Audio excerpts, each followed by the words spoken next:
Hey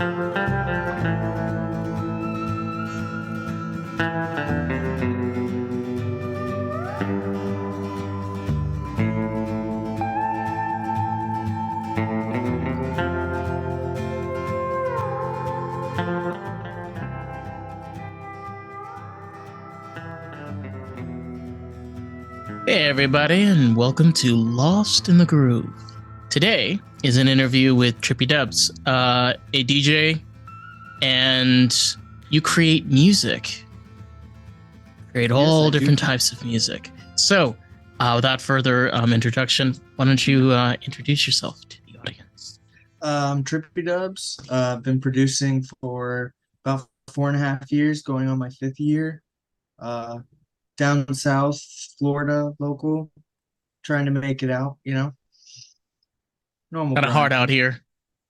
For dubstep, at least it is for down south, because everybody wants house and techno, and I know. we're a tropical state, I understand, but you have Central Florida and Northern Florida that are like taking off. They hit dubstep and they're just running with it. So I'm trying to get my name out there, It's kind of strange because when you have the conversation about DJs, it for me it takes back to the days of New York, in like the mid '80s, and you have all these different DJs that are helping create the new steps of rap, trap, not trap, trip. I'm sorry, new wave, and eventually new jack swing. But it's just when you hear of those eras and those different DJs that kind of created their own platform, their own technique, that's what I look forward to, especially when it comes to creating music. Completely. And I think a lot of that, so the biggest part about their generation as a whole, they were innovators to a lot of subgenres that are created today, because they started the original genre that broke off into another subgenre that broke off into another subgenre. So it's crazy to think about, especially like thinking of like heads of even just electronic music, where they started and what they were making to where they are now. I mean, look at Skrillex dropping banger after banger albums, and he's been silent for how long? 20. It's been over 20 years. Yeah.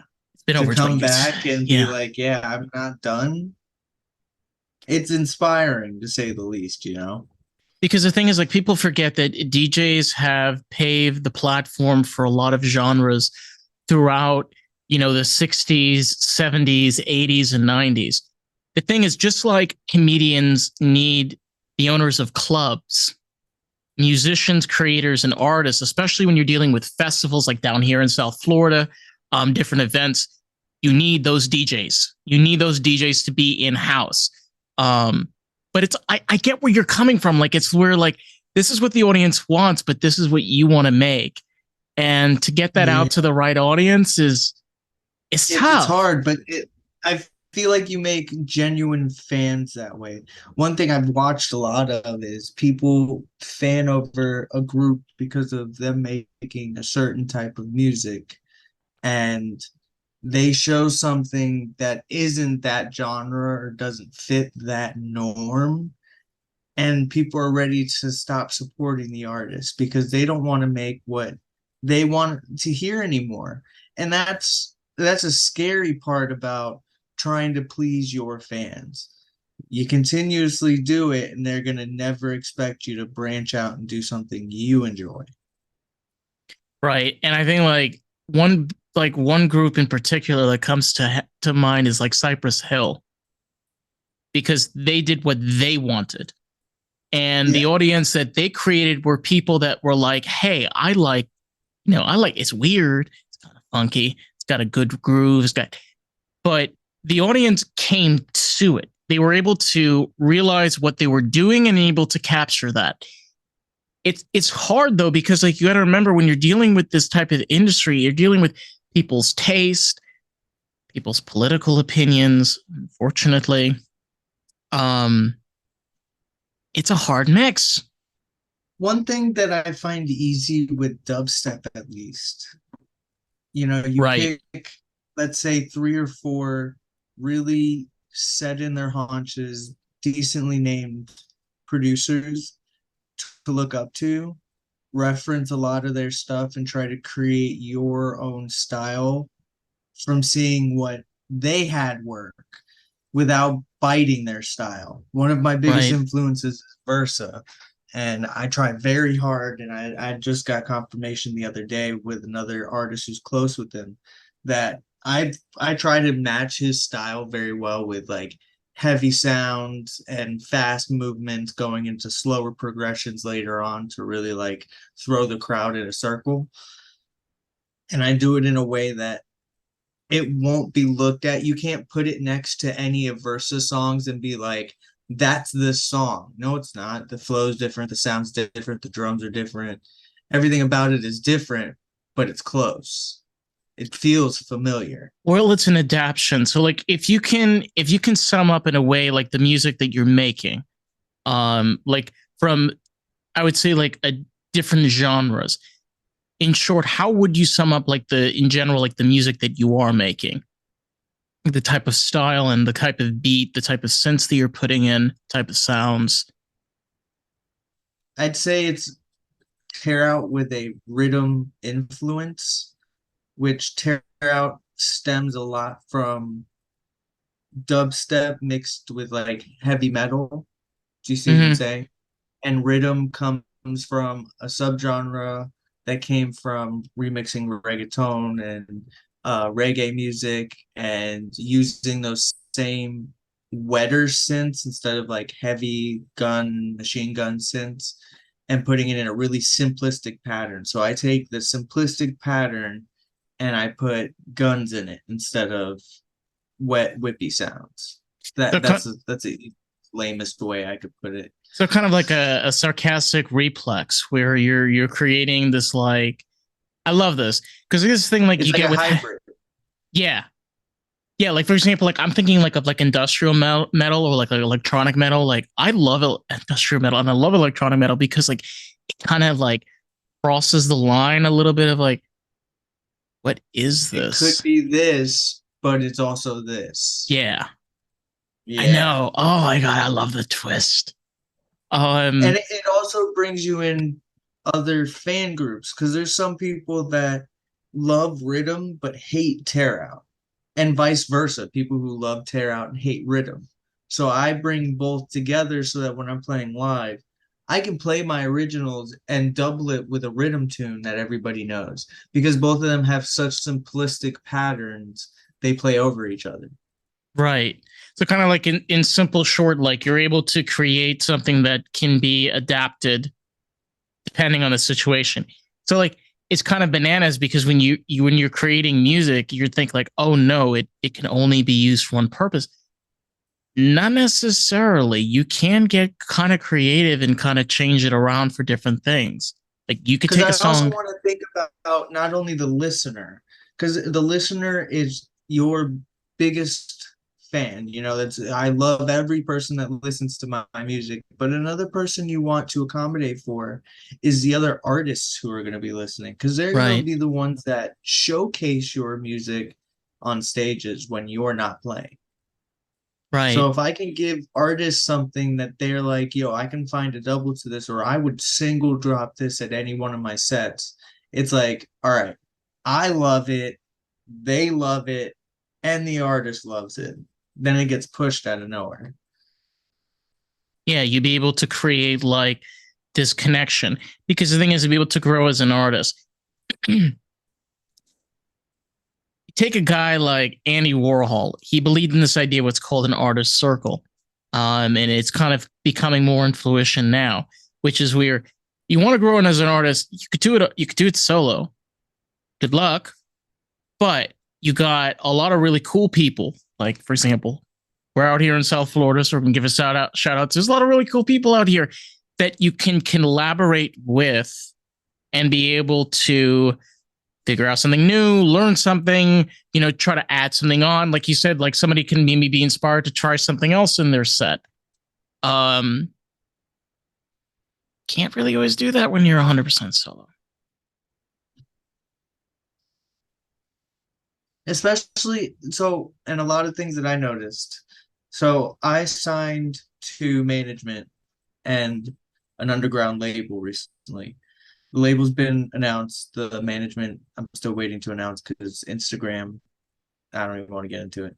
Um, Facebook. so Mark Zuckerberg. with the label, I can release music with them. I can still release music with other people, and I can still make my own music. But some labels, when you sign that contract, a lot of them sign for a year, let's say, and for a year, anything and everything you make is theirs. Even the unreleased whips that you're not even finished with, you can't send out to just anybody and have them played out. Because if that gets leaked or if somebody posts it as their own, the label not only goes after them, but then looks at you. It's really strange because like right now the underground is kind of becoming more of the center stage because here's the thing. The industry is a little boring. Okay, a lot of this stuff sounds the same. I will say though, Sam Smith did come out with a really good song that the Holy One was. Oh, that was. I really like that. Um, but generally, a lot of the really great stuff that's coming out is coming from the underground. Like the underground is now becoming more of where people get their music from, and Everybody wants to innovate in the underground because they want to be right, seen. yes, yeah. I mean, where Yeah, else? Like, I mean, you got hungry. Instagram, you got Facebook, you Everybody got who got big kind of got comfortable. They're like, oh, this sound works, this flow works, everybody loses it. Cool, I'm sticking with it for the next 10 years. It's great, but your listener is now like, okay, I've heard this before. I need something new. That's what the underground's for. And but see, here's one bad part. Listeners and DJs alike don't dig like they used to. Like the golden tracks you could find online with like 15 plays and their insanity, and you still can find them on SoundCloud is insane. It's like all you had to do was scroll through your feed and there it is on your front page. But everybody looked over it because it's only got 15 plays.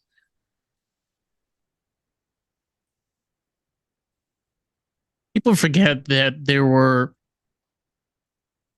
a lot of funk DJs in the late 70s. A lot of these people were black artists. And how underground were they? A lot of times people didn't even know their real names because they went by stage names. And they really were able to shape the way that music was created. You know, sampling, for example, and adding different beats and what we know today as copy and paste. You know, we're able to build different pieces to create music. It's just, it kind of baffles me because, like, I've said this so many times. Where do you cross the line? You know, there's a point where you have to cross the line because, like, yes, there's a lot of positives, but there are people that are taking advantage. There are people that are taking advantage of the underground, Oh yeah. 100%. But see, I feel like no matter where you are, underground or industry, that's always a factor. Right. Being as far up as some of these people are in the industry, bringing on the shittier side of underground sometimes is disappointing because it's like you see the bad in the industry firsthand compared to some of us who find out months, years, decades later, you know? And they still pick up artists that resemble that same thing or even pick up industry plants, people that were planted that were already big as an underground artist under an alias.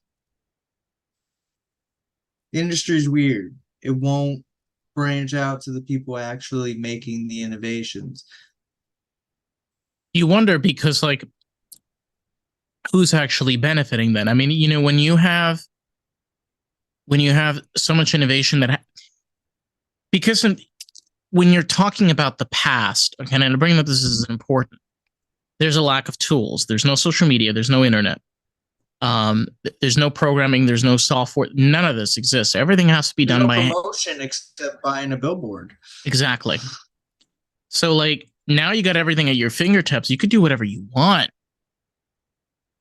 anything you want. I mean, you just got to post it. That's it. You got to also account for algorithms, stuff like that. People get Yeah, shadow banned. yeah, there's a lot of That's the only part. That's another thing I think is stupid. But I mean, there's always got to be some sort of hurdle. I mean, if it was just easy, everybody would do it. it's funny because like people expect things to be easy in life, but I don't think it is. The thing is, like, if you want to be a successful artist, it's not an easy path. It takes a long time. But yeah, you can Time, yeah. time, effort, energy, long sleepless nights, Oh my and I'm god. nowhere. I'm nowhere, and I can tell you, working a full-time job and a musician, I spend most nights up till 4 o'clock in the morning to wake up at 7. But I get what I want done. Yeah. And that's it, it's honestly fulfilling to me to be able to walk into my shift the next day and be able to pull up what I've been working on all night and listen to and be like, I'm happy with that. Move on. Next track, next day, or 2 days later, next track. Yeah. I'll It, sleep on the weekends.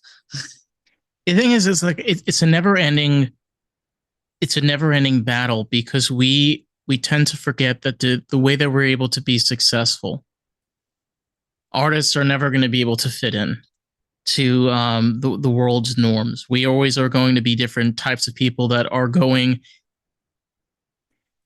All creative. Yeah, all creative people in general. I mean, like, I love those people that like tinker with cars.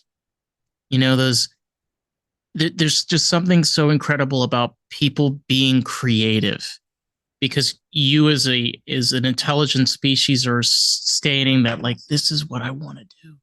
This is what I want to This is make. my expression. Yeah, this is who I am as a person. It's crazy to think about. You wonder to yourself, all right, like for you yourself, how far how far do you want to go? Like right now you're in you're in place, but like what are you looking forward to the most moving forward? I mean, I won't lie, I do want to play a big festival. I would like to headline my own show.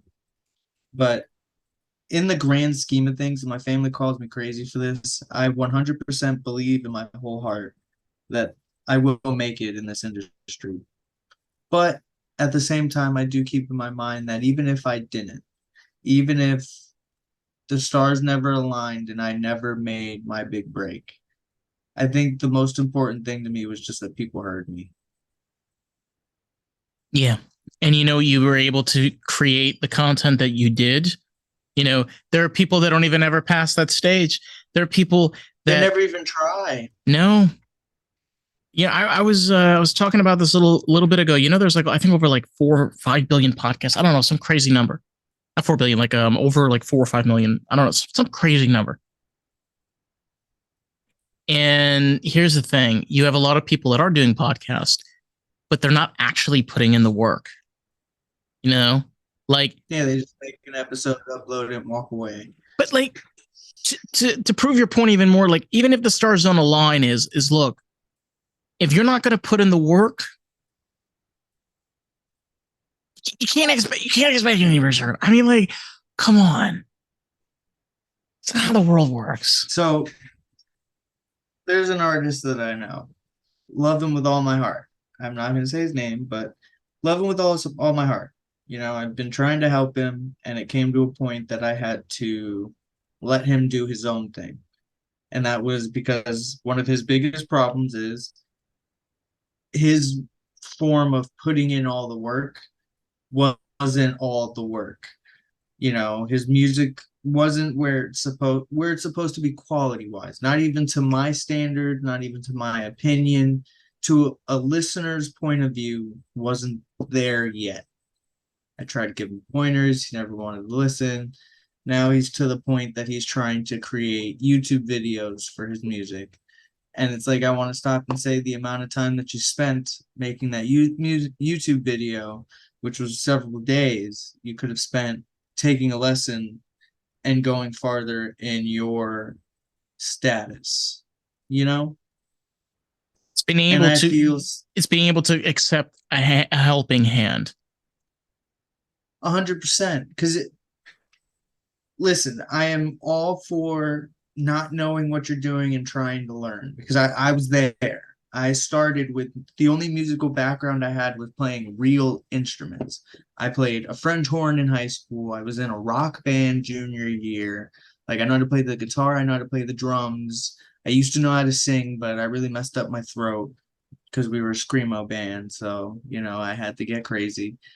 And to pick up a computer and try to learn to make sounds organically and not with an instrument and then process them and make them sound even crazier than where they started. At 2.5 years it took just to formulate a sound, another year and a half to two to get the mix down correct so that everything played through Do correctly. you want to So I get, actually like we actually have your music? You sent me a playlist. Do you want to put on some of your music? yeah, I'm with it. Okay. All right. But so I understand his standpoint of he's still learning and everybody has their own steps with All it. right. But when I give you advice and it almost seems as if you're ignoring me, then it's like I don't want to help you no more.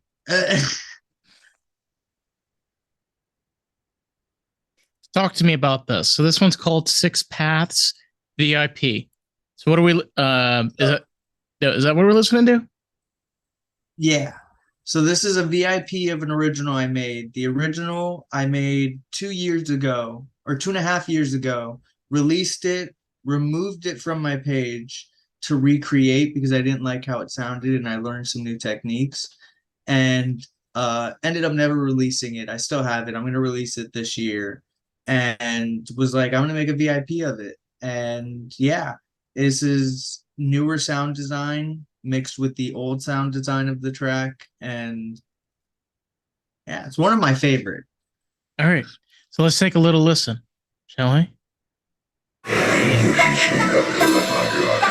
Did you forget your essence?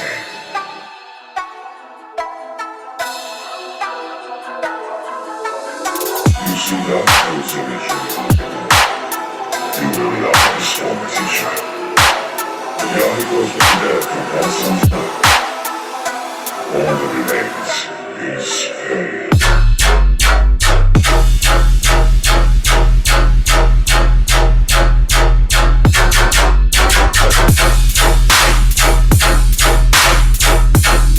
You haven't matured at all since.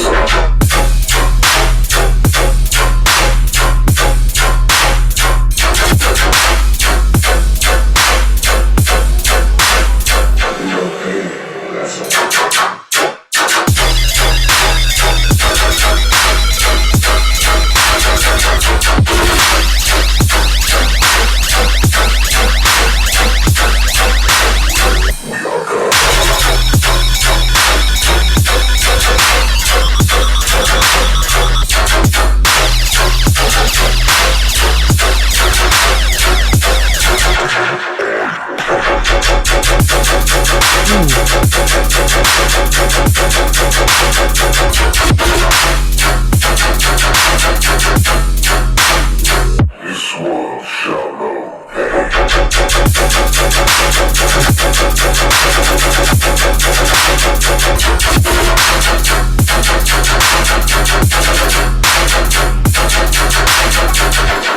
That name is an alias.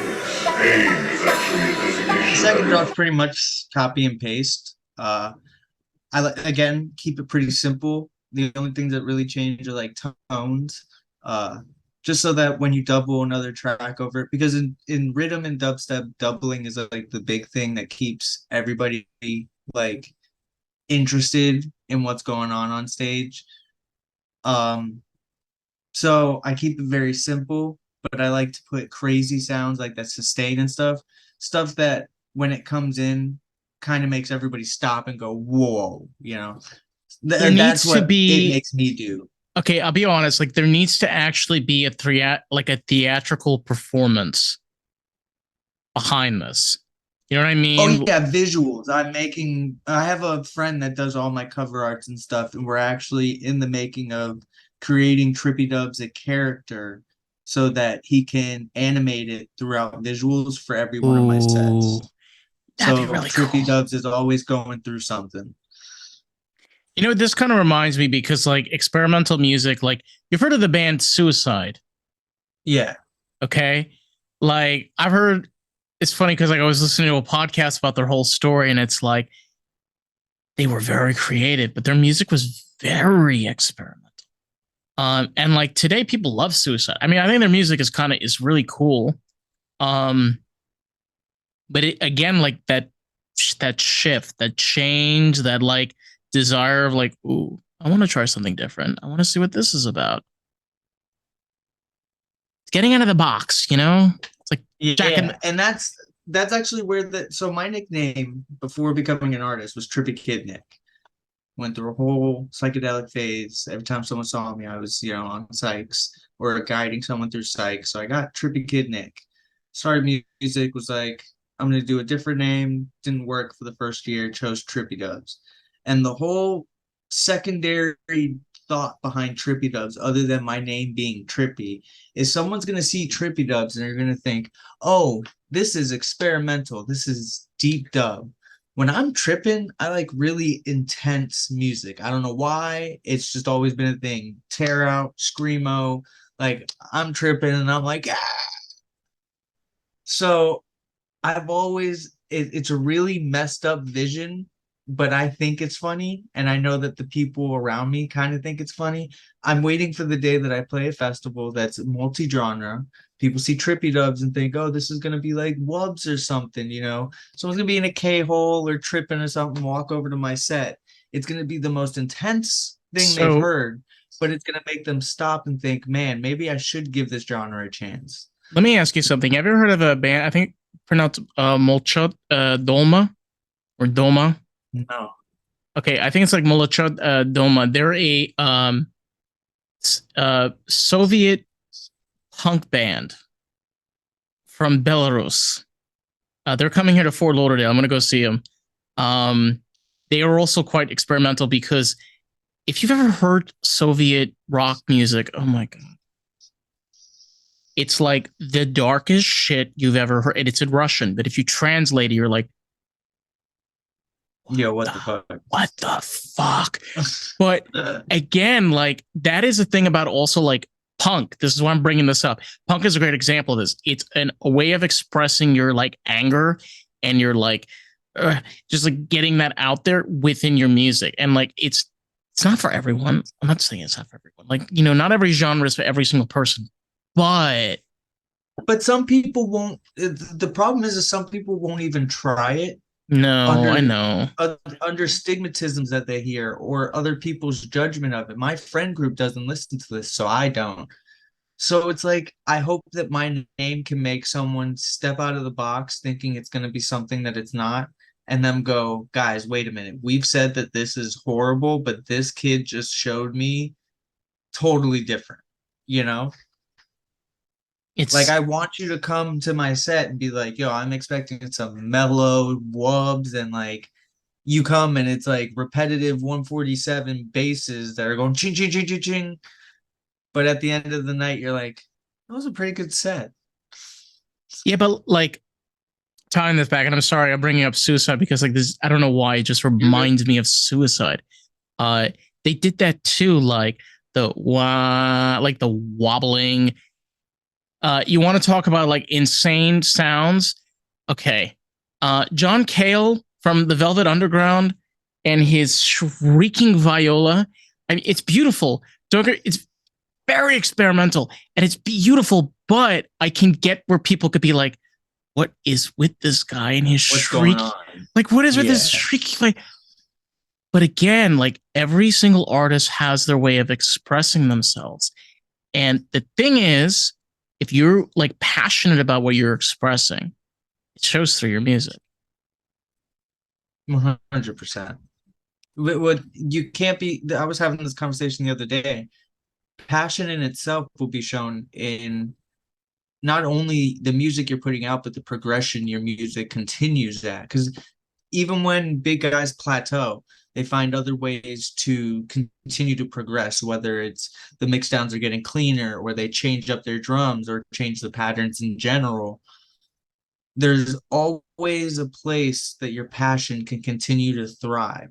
It's when you sit there and you're like, this is a job now. This isn't my love. This isn't my hobby. This isn't my fun. This is my job and I have to do it. And I do my very best to not feel that way. Like I do feel like when I get off work, I have to sit in front of my computer and work, but it's not because I need to work on this to work on my career. I need to work on this because I've been thinking of ideas all day and I haven't been in front of a computer to express it. Some of the greatest artists that have ever lived, they created their music out of their own life, their own experiences, and what they saw through their own eyes. And that's why those artists are remembered, is because of their music. Like, you want to talk about somebody that's experimental and famous? Prince. Okay, have you listened to Prince? That music is so out. Oh my God. But everybody loves the guy because he created his experimental music that was unique to his own voice. That you were like, oh yeah, that's Prince. Like you hear the first, like, yeah, that's Prince. And I could see that with you too. Like you're trying to do that as well. Like, okay, that's Trippydubz. The moment it starts, you're in the room there, or like, okay, yeah, that's what it is. Kind of creating this movement around it, and it's beautiful. It's really difficult, especially with one thing. Dubstep is very oversaturated, especially because everybody thinks that they can pick up a deck or buy Ableton and they're just the next producer up and coming. And I respect everyone's goal and, you know, grind it out and get there, but to just buy it and be like, yo, this is my year. It's like, pump the brakes. Even the biggest rising stars that blew up overnight still had several years before they finally were like, okay, I'm gonna send this to somebody now. And okay, so I'll tell you, like, I've been to festivals. I've been to like a few. You want to like understand dubs? Go to a festival. You know what? Get off your lazy tuchus. You know, like you're, you know what? You live out here in Broward or West Palm, where the hell you are. Get in your goddamn Subaru, honey. Go to the other side. Go to the middle of the country. Go to a goddamn festival. Trust me. You thank me later. It'll change your whole perspective. Yeah. I started, my first festival was Life in Color. Bring bug spray. I forgot that. Bring a lot of bug spray. Yeah, sorry. Bug spray. And for Florida, sunscreen. Yes, a lot. Those are your two main necessities for the festival. All our festivals down here are all like the hottest times of the year. Exactly. And you're like, have just a plastic tent. That's all you're given is a plastic tent. Oh, it's crazy. Yeah, I'm not a camping guy. Like, no. I camped when I was young. Everybody says camping festivals are different, but then they come back and I hear their stories and I'm like, that could have all been avoided if you got a hotel and just drove to the festival. My brother does burning. Do glamping, you know, where they do the really nice tents. Oh my God. Full bathroom. I'll do that. Treat me. You so know? Bush. I mean, like, my brother. It's so expensive. It's like $800 for glamping. Like, all right, sir. That's like my car payment every 2 months. Jesus, oh my God, no. I mean, like, my brother does Burning Man every year. Yeah. And he has an RV. So he has a Winnebago. And I'm like, that's my version of camping. All right, man. You go out there. Like, Winnebago. AC, there's a bathroom. You can cook. Yeah. Yeah, there's Yeah. TV. Yeah. Yeah, that's Winnebago is camping. where it's at. Yeah, that's Yeah. camping. Like, kudos to him. Shout out to my brother, okay, for like that's how you festival, man. You rent yourself a Winnebago, go out there, crank up I the give props to AC. my friends. They go to Oki, like they all just came back and they all camped and like I saw their Snapchats. They look like they had a great time at all the sets. But when they took pictures at their tents, it was a bit rough and it was like to the point that I was watching it was like, yeah, see that's what makes me not want to go cuz I don't want to look like that, especially cuz I'm going to have to jump in some plastic pop-up tent to take a shower to try to not feel like how I look. Well, think about this: like if you had to do a set out in the desert, or like in the middle of like Florida, so like in like like even like the Everglades, The swamp. yet literally the swamp, like they like build you a platform. You got to put all your content on there, but like you're on swampland. It's not 100% straight. Wires are a little crooked. Lights are a little weird. Like it's just, I don't know. Like, Let me go shower at the hotel and I'll meet you guys there for my set. have you done a festival or not yet? You haven't done a No, fest. not yet. Sadly, no. You got to let me There's a know. festival down here. There's a festival down here called Forbidden Kingdom. I've been trying to get it onto it for some years now, but in their eyes, I'm not known enough yet. So that's They're a why I'm trying to get psychedelic. out. They're a psychedelic festival. No, they're actually dubstep and heavy. Ooh. And when they started at the time, I was literally no one because I didn't talk to anyone. I just stayed home and was trying to perfect what I wanted Trippydubz to be. Because like I said, I was a different name when I started. For a year and a half, I was every time I made something, I released it. Anytime that I did anything, I announced it. And it wasn't good because I didn't have enough backing it to be like, oh, like, I don't know how else to explain it. I didn't have anything to back No, I my get where you're. branding, It's like no marketing music. because I totally get this. And like to emphasize your point on this, like I have to market this podcast and I do that locally. I'll go out and, I've been trying to get local people, like, for example, like you to get on because like South Florida is great. Like there's a lot of great people out here and they deserve to have a goddamn fucking voice. Okay. I'm going to say that. And, like, it's hard to get yourself out there because like when you're in that niche, it's just like, wow. And being socially awkward on top of it. I'm Oh out my in public God. and it takes I played a show in Texas and one, the fact that there was people there that knew me from like Twitter and internet and like listening to my music, walking up to me before my set even to tell me how excited they were. I'm not used to that. In Florida for the longest time, no one even knew I was an artist. Like I was like, yo, what's up? I'm Nick. And then they'd see me play an hour later and they're like, wait a minute, you're an artist? And it's like, yeah. To go to a whole different state that I've actually never even stepped foot in and not only be surrounded before and then when I got off the stage, people would be like, yo, like this was insane. It got to a point that I was so socially awkward that I was just like, uh-huh, yeah. And because I didn't know, I've never been subjected to that. So I didn't know how to respond. And there's a group picture that we took together. And the first picture, I am completely disassociated because I'm still like recovering from that. And I'm just like, everybody's like, Nick, why are you so mad? I'm like, I'm not. I can't tell you where I am. It's like this kind of reminds me, like I'm just throwing out bands throughout this episode. The Replacements, which is another punk band. It's so sad because like I barely remember the Replacements, and then like you think of a song like, oh my God, I know who that is. I'm not saying that's your case. I'm just saying that, there are cases of where you have those artists that get overshadowed. And again, because of the oversaturation. The thing is, you can have the most fantastic niche, but if you can't get it across to the right people, you're not going to get the audience. But the problem is so with oversaturation, you also have a majority of it not at a quality standard, or not at, even if it is quality, it's copy and paste of everything that is being released now. You would Right. think bigger labels, especially when they see people constantly complaining on social media saying, oh, it sounds the same.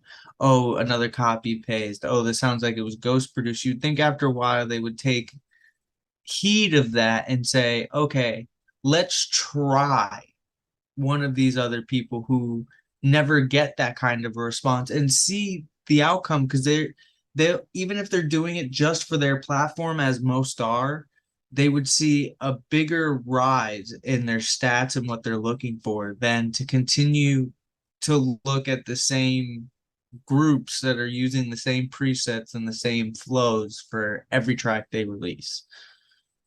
Basically, not like getting into the emotion, where like people get stuck into this constant pattern, this repetitive pattern of doing the same things. This worked, I'm going to keep doing it. But it's like, it's great it worked, but try making it crazier now.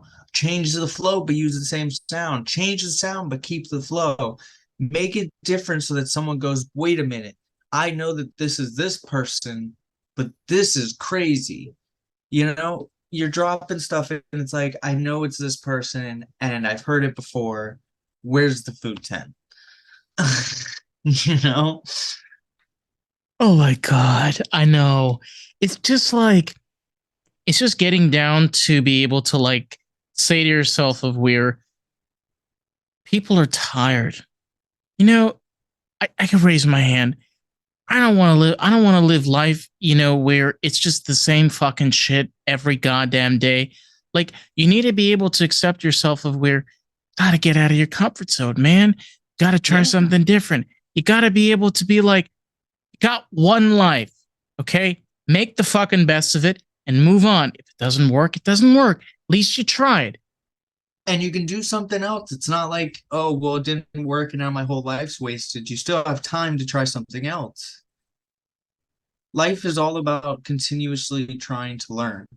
Like, another thing that really aggravates me, festivals and shows. You have all these artists and they're all playing the same track. You sit at a festival and you've heard the same track 20 times in one day. Okay. There's so much other music out there that's popping, not even the underground. Let's look at famous music. You could take a different track that someone else hasn't played all day, double it with a track of yours or a new track that's from the underground, and it makes a double that no one's heard yet today. Makes it a little bit more interesting. Or even if you want to play the same track that the guy before you played, choose a different song to go with it. Well, a good modern example of this will happen a couple of years ago was Dark Horse by Katy Perry, which was just a copy of another, just a copy and paste and a mixture of another creator's song, and then she basically put her own twist to it. Oh my God. I mean, there's so many examples. I just gave one, but like, there's a lot. So what I do is I take a really deep, every set I play is mostly unreleased music, not only from me, but from a lot of my popular friends.